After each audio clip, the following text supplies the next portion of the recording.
Hey everybody, it's Smith and Jeff Nichols here with the Tactical Fitness Report, and today we're going to talk about what do you do at the end of the day to recover from a challenging day of selection, and this can be any selection. We're going to kind of focus on buds type events, but and then what do you do to prepare for the next day? So this kind of moves on from our last one that we did with nutrition.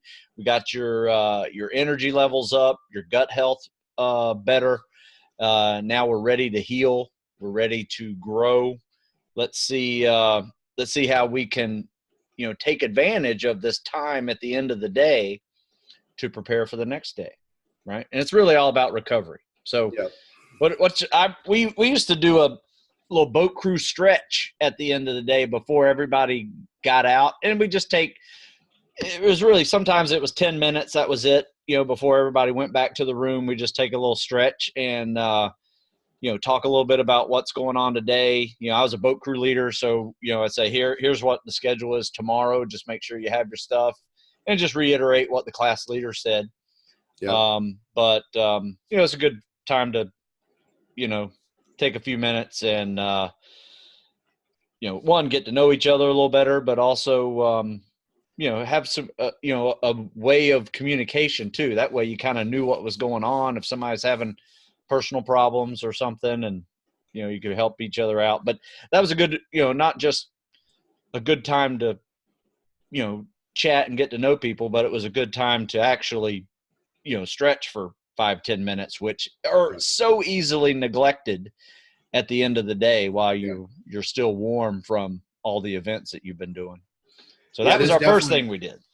This definitely carries over into just the entire tactical space, and it just reminds me that on a number of the deployments I did at the command, that's what we did. We did the squadron debrief, with the CEO and Master Chief, and then like the SOAR guys and whatnot, like the big debrief. Then we break off as teams, or we touch him with the troop chief, whatever, very briefly, like, I got nothing to say. And then very quickly we'd be broken up in our fire teams, our 6-man fire teams, whatever. And our fire team, our team leader we always went to the gym, because we always had our own gym, and where the jujitsu mats and everything were. It was like, hey, everybody, have a shower, meet back on the jujitsu mats in 15 minutes, and bring your foam roller, because we all had foam rollers basically given to us and such. So we'd all have a quick shower, protein snack. We'd all debrief 15-20 minutes as a team, go over everything we did, right, wrong, and different. And then we'd all as a team would go to breakfast, essentially, because the sun would be coming up then, or had just come up.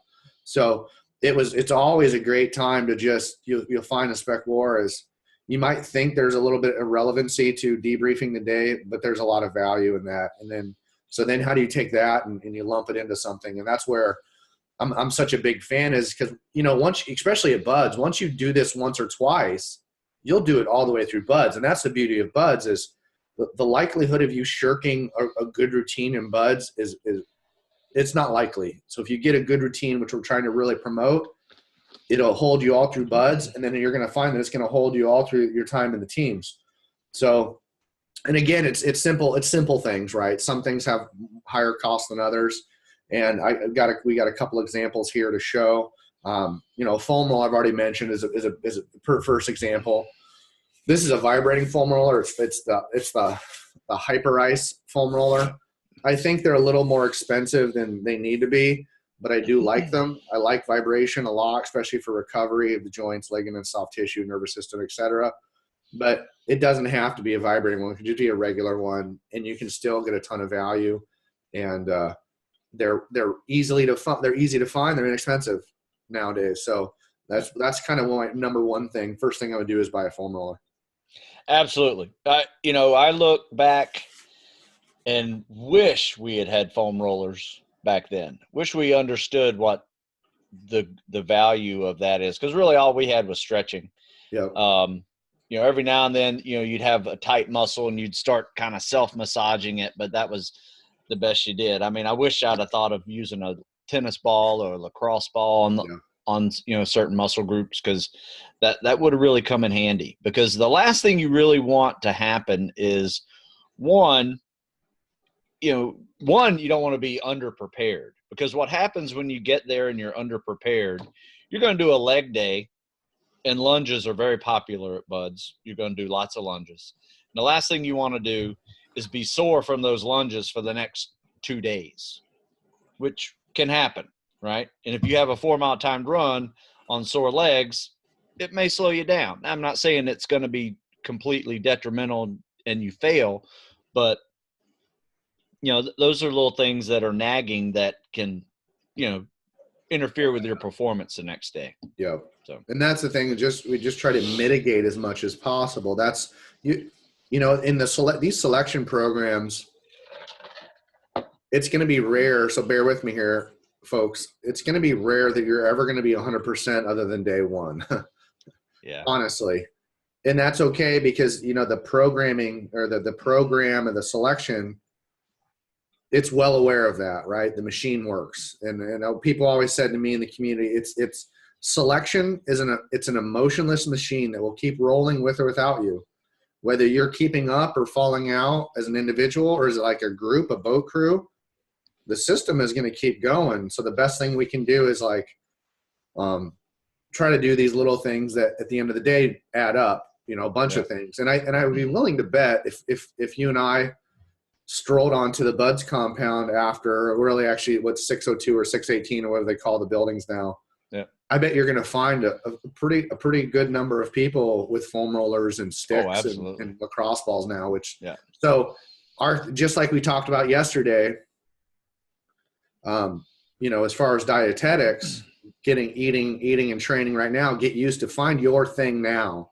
Yeah. So that's why we're trying to share with you guys now is go through some of these modalities and see which ones, number one, you enjoy doing or that seem to have the greatest benefit to you.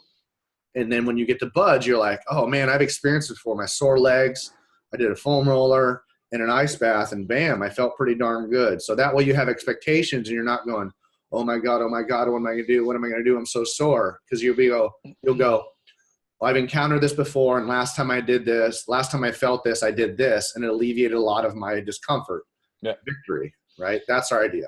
Yeah, and you do have an ice maker over there too, and ice bags, and so you make sure you have plenty of Ziplocs, in your room if they don't have them available for you already. Usually they do, because a bag of ice on the shoulder, after log PT or even though it's not that injured, it could be starting to get injured. Yeah. If you can alleviate some of that, swelling and just get the blood flow up there a little bit better with some ice on and off every 5-10 minutes, right? For the rest of the evening, that will be beneficial to you, especially running injuries, knees, shins, Achilles tendons, all those get pretty tight. Foot care. We kind of talked before about, not just taking care of the feet, but take care of the toenails. Yeah. Right. If you are a person that is constantly getting ingrown toenails, like I used to, the big reason why I used to get ingrown toenails all the time was on the instep of my big toe, because of as a catcher, I was always in my instep. Yeah. And so my toenail would always be pushing against the inside of my shoe, like my cleat, which I always seemed like I had sore toes. Well, when I got out of the baseball cleats, there were still some remnants of sore toes. And when I went to Buds, it was kind of there. Just again, so my thing is that on this very simple thing, don't let your toenails grow out too much other than like straight. Like don't let them get long, because what's going to happen, they're going to hit the end of the boot, especially when they get soggy. Then the toenail will get soggy, and then you're going to get blisters underneath the toenail, which happened to me.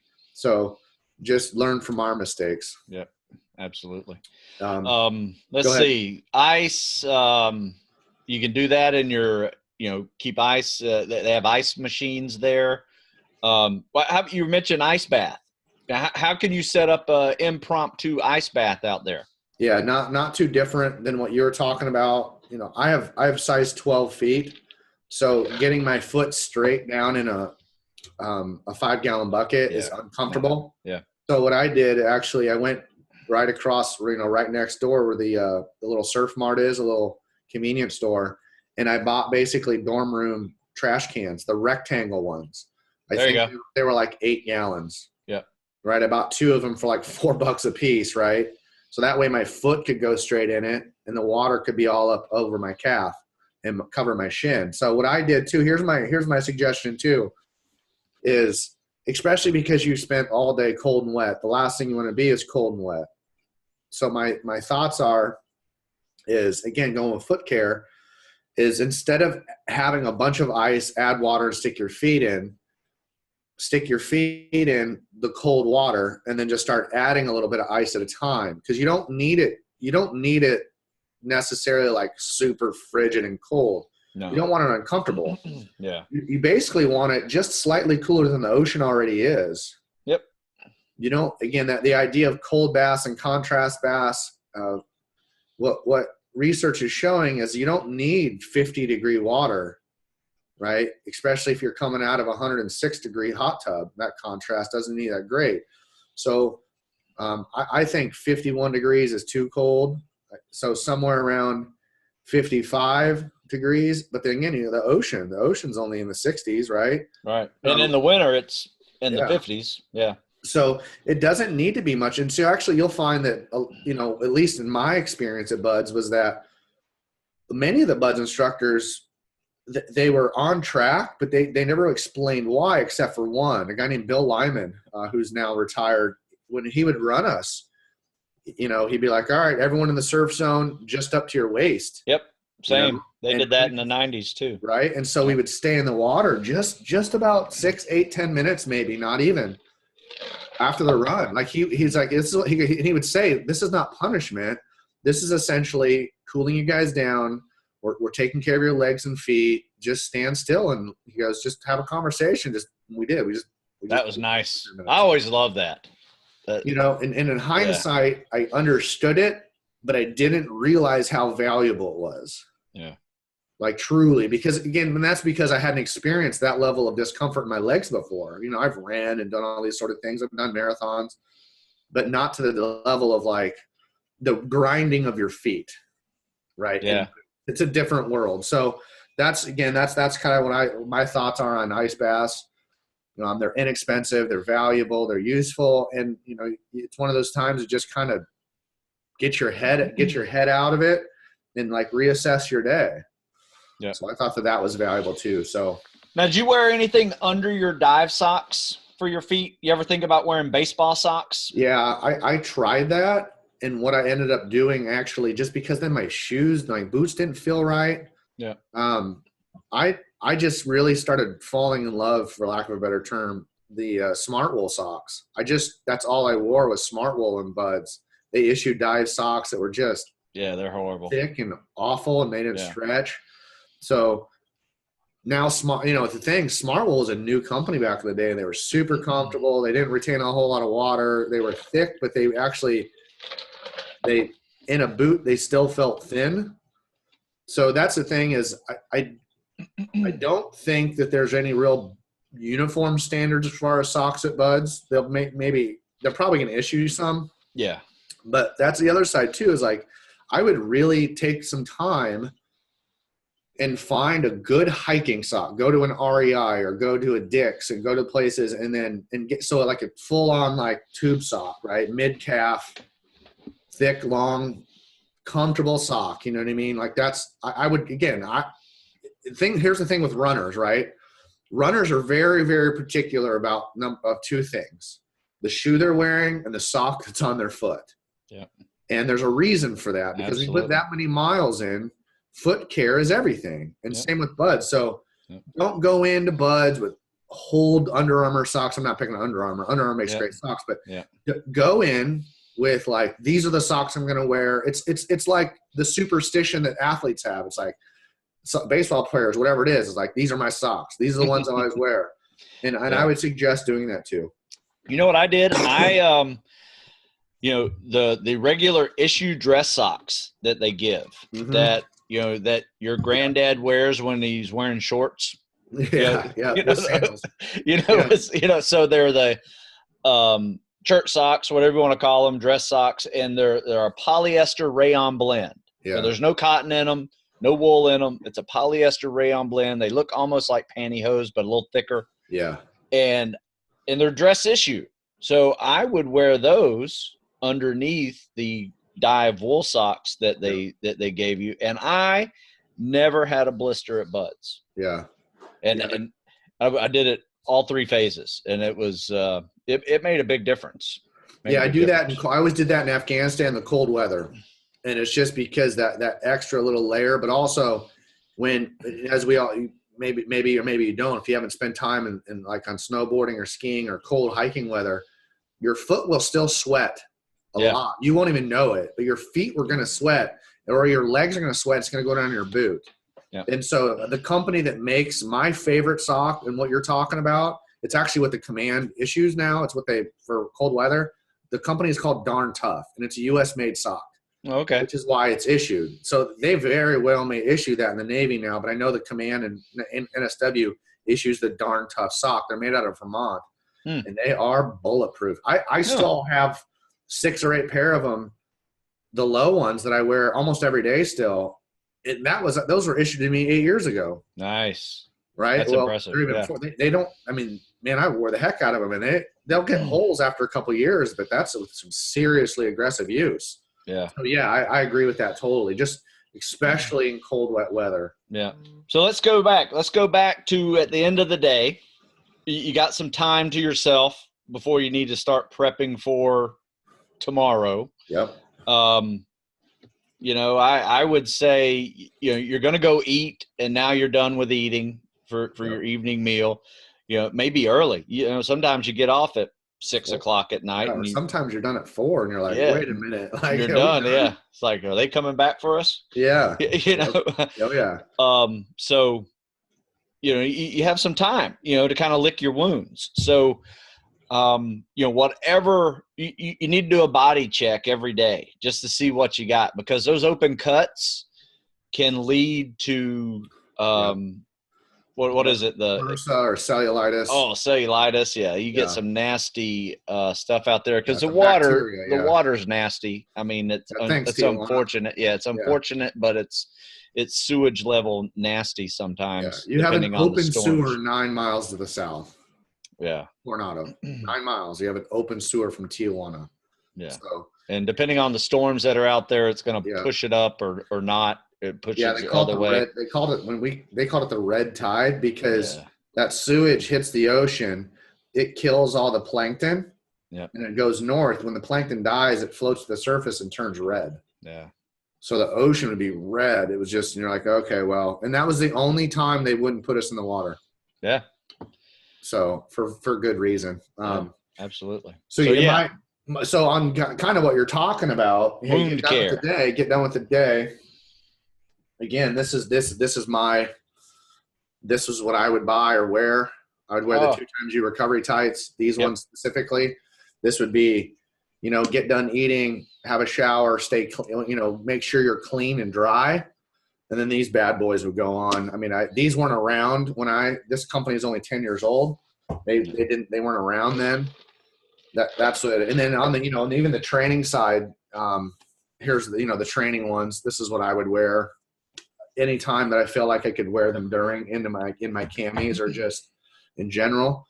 That's where I'd wear a combination of their. I mean, if I were to do it again, I would probably wear their sock, their run sock, and then a short.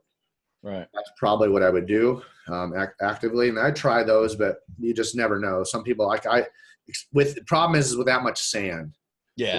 Wearing a full length compression garment in sand may choose to be a really bad decision, and I'm not sure that I'm willing to take that chance. You know, maybe like later on in second and third phase, and you kind of got things figured out, and you kind of know when the beatings are going to come and they're not going to come. Right. Have those things on, kind of thing. But on the training side, the recovery side, I have them on every night. I would. Right. So that's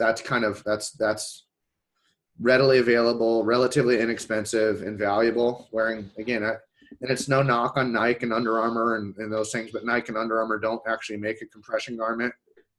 So, you know, even though it says, well, wait a minute, Jeff, it says on their website compression. Technically, it's not. It's not an actual. It has to have certain things. I won't get into that of why it's technically not a compression garment, but it's not. So it's just tight. There's a difference between tight and compression. Yeah, big difference. So those are one thing. That's a good one. Other things here. If I was going to use an ointment, this is the ointment I would use. It's from Germany. You can buy it on Amazon. You actually can buy it at CVS now. It's called Tramiel. It's again, we talk. You think about Icy Hot, Tiger Balm, Bengay, any of those are just skin irritants. They irritate the skin. They push blood to the area, which is why you have that heating, cooling sensation, because of the menthol is the cooling and the heating is the irritation, the blood coming to the area. So it really just irritates the skin. It doesn't really do a whole lot other than irritate and kind of distract. So you want to look for something that's an actual homeopathic anti-inflammatory. And so this is one. And then like on the natural side is called arnica. Yeah. It's plant-based. Yeah. And so if People I'm going to swear by that. Yeah. If I'm going to use a topical based ointment, I'm going to use this or anything with, like a 1 or 2% arnica in it, or you can get straight arnica as well. It's a gel. It's like aloe essentially texture wise. Yeah. It can be a little bit gooey, but it works, especially with like really superficial soreness. If you can touch and feel it sore, then this cream it can be used to a certain level of success. So I would look into that. And then let's see here, a couple other things. Again, keeping on the relatively reasonable side, and then there's the not so reasonable side. Honestly, we already talked about the Normatex. I'm not going to drag mine out here, but this is called a Theragun. It just basically it vibrates and moves, and you can change the angle of it. Right? It's basically a Sawzall massager. Essentially, it is. They're a little pricey, I think, a little more expensive than they need to be. They're around about $600 retail. Yeah, but I like them. But I don't like it as much as my $24 Ryobi car buffer. This right here, you get it on Amazon or get it on Home Depot, Lowe's, whatever it may be. Put the sheath on it. Again, it's going to look a lot like the belt sander, but the frequency is not nearly as high as a sander. I said belt sander. I meant rotary sander. Excuse me. Right. But again, if I were to choose between the Theragun and the Ryobi car buffer, I would get the Ryobi car buffer every time. Damn, save you $500 too. Yeah, right? And I think it works better. It creates a lot more heat, and it's universally. Again, I might want something like to really acutely point in an area. But the problem, again, even kind of like on the foam roller side, and you have a really sore something, we tend to like get on there and grind it and it feels good. When we come off it, the body goes, that was too much. Yeah. So when you're dealing with vibration, it really affects the soft tissue and the nervous system much quicker. But again, it's one of those things where I came across that. I was working with the Pirates in Sarasota, spring training a couple years ago. And then the one end of the performance center, the big turf area with a cage, hitting cage on one end, but the hitting cage is because they have a bunch of force plates in the turf for hitting and pitching and stuff. But they had this big long strip, electrical strip along the wall, and they had a couple dozen of these things plugged in. The players would come on and off the field. And they'd sit down on the turf, and they would just anywhere that was sore, man, they'd spend a couple minutes, and they'd get up, man, and they'd feel great, and they'd go throw and do their bullpen or whatever it may be. And I was like, what the heck, man? What are those? Because it didn't have the Ryobi symbol on it. It had the Pirates. And the guy, I was like, the performance director, I was like, what's the deal with those things, man? He's like, well, one of our interns and now strength coaches was doing his master's thesis on vibration. And he's like, well, it depends on frequency and wavelength to see if that vibration will elicit that Golgi body response of like that relaxation. If it's too high, like a sander, it'll irritate. If it's too low, it can be just kind of like beating your chest. It doesn't really do a whole lot. Huh. At the time, the gold standard was called the deep DMS or the DPMS, the deep muscle stimulator. Yep. It's like $3,500, that metal wand. And you have to put a towel over this area and then hit the wand because it's steel. It's literally a steel nub, right? So we found out the frequency and wavelength, those that DPMS. And somehow started looking up other sort of vibrating things and found out that the Ryobi car buffer is the same frequency and wavelength. Wow. He's like, one's $3,500, one's $24. So they contacted the manufacturer, Ryobi, and said, hey, can we buy these things in bulk? They're like, well, no, but here's our manufacturer. So it was in China. They reached out to the manufacturer in China. It's like, we'd like to buy these at, 100 at a time. And they're like, yeah, if you do that, you can put your own logo on it. So they have the Pirates logo on them. It was like yellow and black and then the Pirates logo on them. So point is like, long story short is that sometimes with the moment you throw medical device on something, you just add a 0 or 2 at the end of it, right?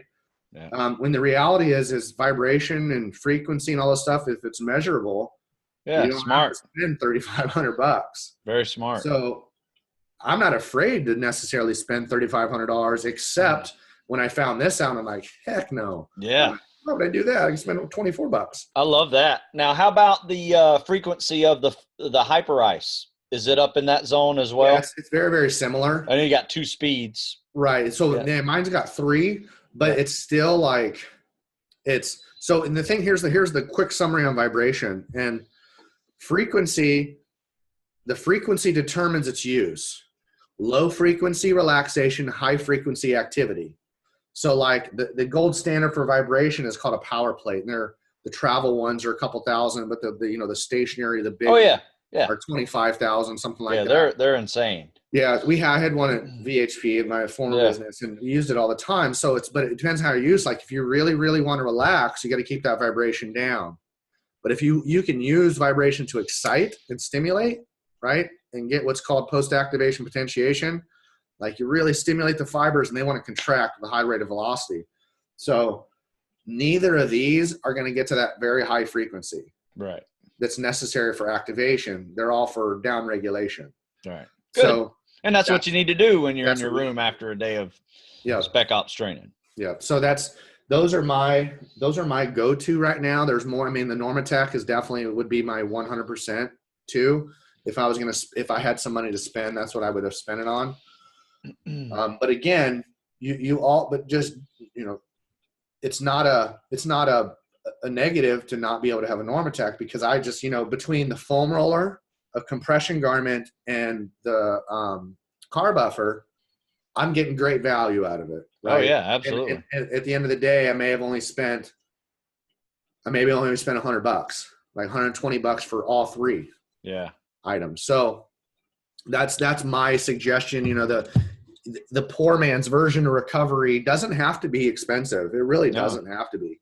No, I mean, if you think about it, that foam roller and a lacrosse ball and tennis ball, those are the poor man's masseuse. Yes. Right there. I mean, deep tissue massage is, you could probably get a little deeper in there with a dude, on your back with your, brass knuckles, pushing stuff, but for sure.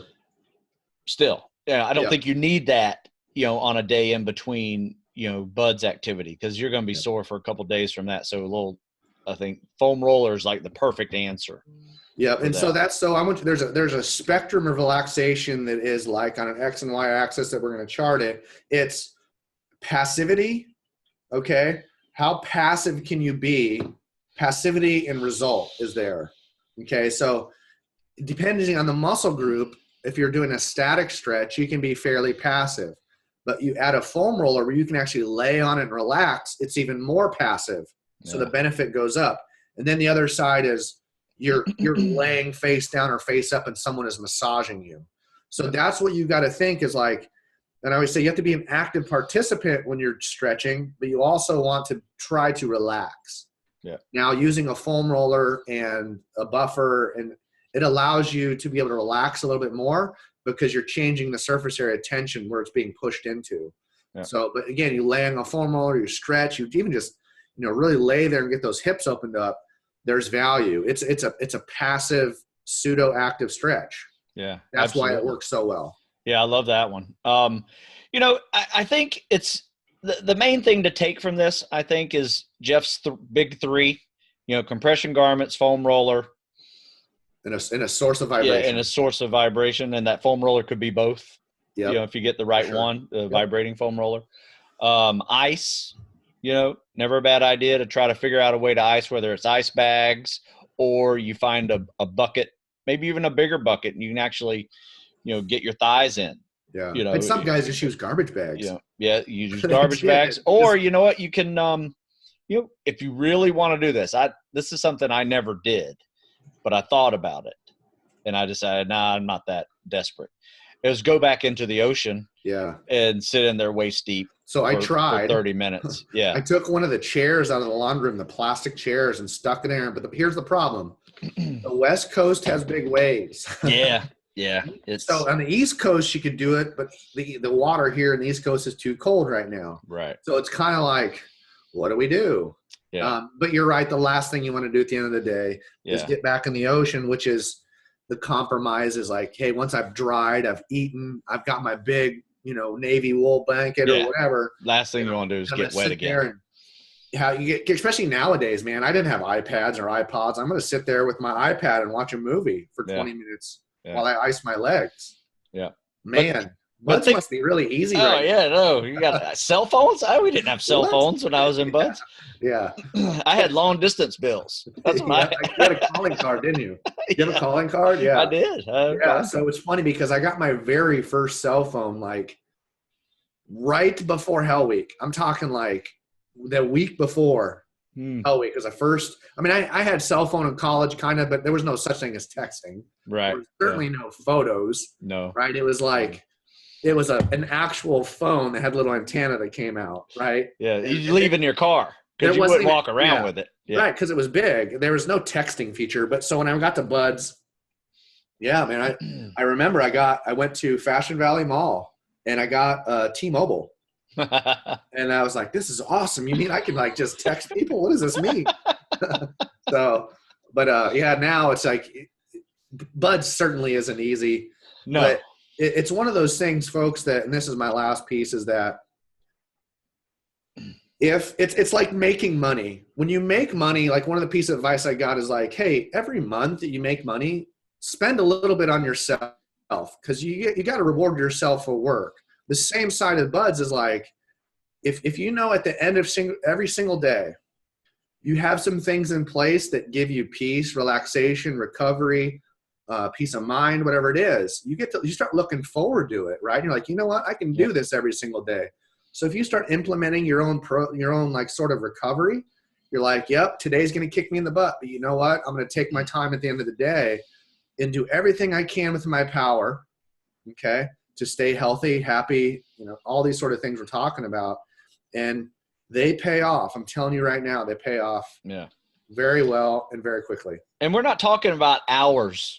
We're talking about 20 or 30 minutes, 15, max if you do all three. Yeah. It may take some time if you got a lot of abrasions through the day of cleaning those out. And, I call it licking your wounds at the end of the day, making sure you got some, topical medicine on it just to help you prevent infection because straight rubbing alcohol, man. Infections will happen. And if you can prevent that, blisters, something we haven't really talked about, blister care. Yeah. What I used to do at the end of the day, and it sucked. I didn't have blisters on my feet, but I had blisters elsewhere. Sometimes, your nipples would rub raw, you get your hips or your lower back, those grinder reminders on your butt bone. Oh yeah. All those little abrasions that you get, and you put alcohol on it and just suck up the burn for a few minutes. Yeah. But it helped. What it helped do, it helped dry it out. While you're dry, try to stay dry, let it dry, let it scab. You're going to do the same thing with the ones on your feet. At the end of the day, you're going to walk around with sandals, right? Yes. You're going to have those, you're going to, try to dry those things out as best you can. Then the next day you might have to do something a little bit different. One thing I did was, I kind of got a loose bandage if I had blisters on my feet, because I went there the year before and I got a lot of blisters on my feet, and I would do this, which kind of helped. You get a Vaseline and a real loose bandage, big ball full of Vaseline on that blister, whether it's on your heel, on the side of your foot, put it right there, and then put a loose bandage over it so none of the Vaseline can leak out. And then you've created a nice little moving place that friction won't aggravate that even when you spot. get some sand in there, right, it'll still hold up pretty good for a bit. Yeah, I mean, it won't last all day, but at least when you're walking around in boots, it won't hurt. When you're running, it won't hurt. It'll last the 4-mile time run in the morning. Yeah, and then at the end of the day, you need to clean it all out, get that Vaseline off of there, and just once again, alcohol it, let it dry out. So it's a combination of drying it and getting it nice and lubed up in the morning so you can actually work on it, but you want to dry it when you're not working on it. Yeah. So I certainly encourage you all, and Stu's knocking out of the park. And the thing that needs to be said, I feel like, is that, if you're 6 months out or a year out or 3 months out, you're experiencing blisters probably. So now is the time to begin finding methods to relieve it. Because right now it's like, oh, I got bad blister. Well, I'm just not going to run for a day or two.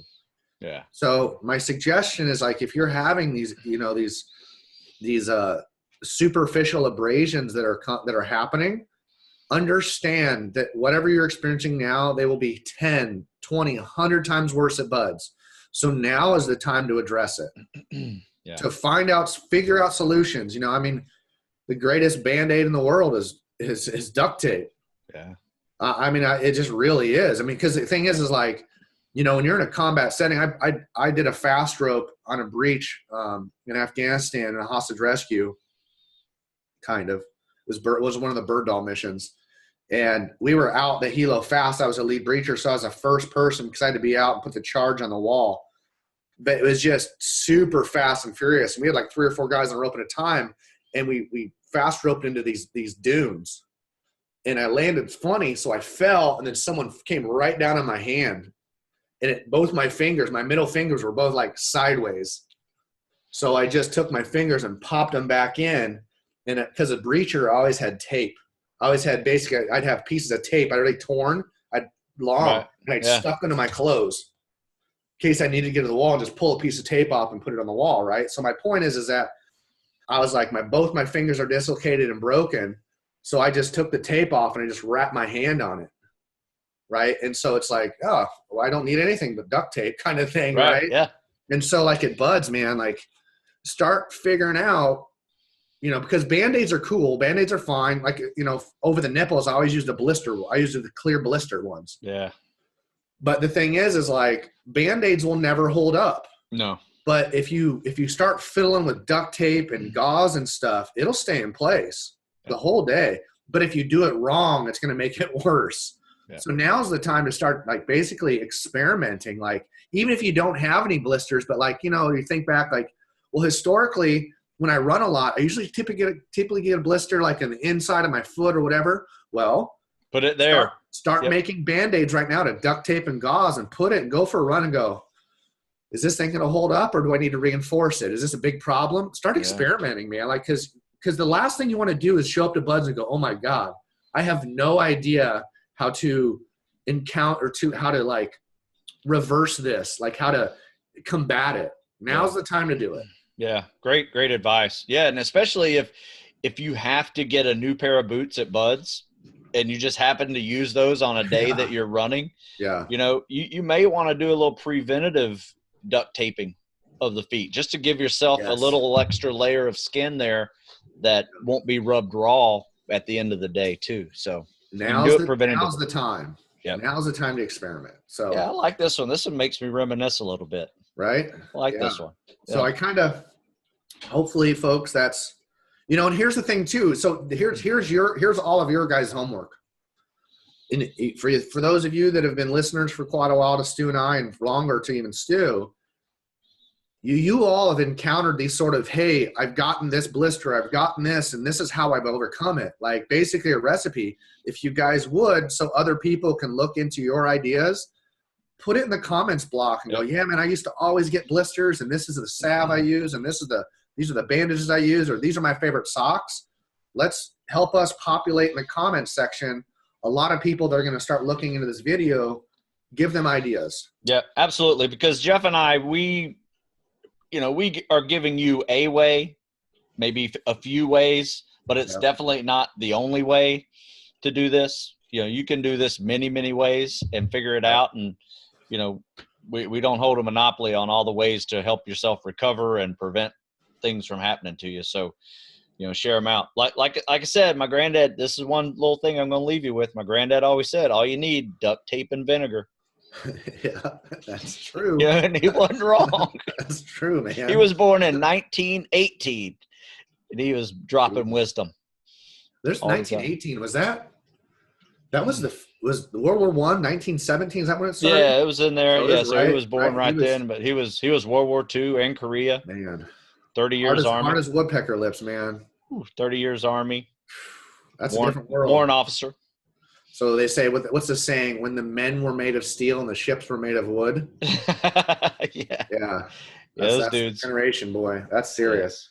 So talk about trench foot, right? Yeah. Oh, yeah. Jeez. Okay. Yeah. So just again, help us out. Leave in the comments block things that you guys have encountered, and we'll come with the next series here or next episode. Yep. I like this one. Thanks a lot, Jeff. Awesome. We'll see you.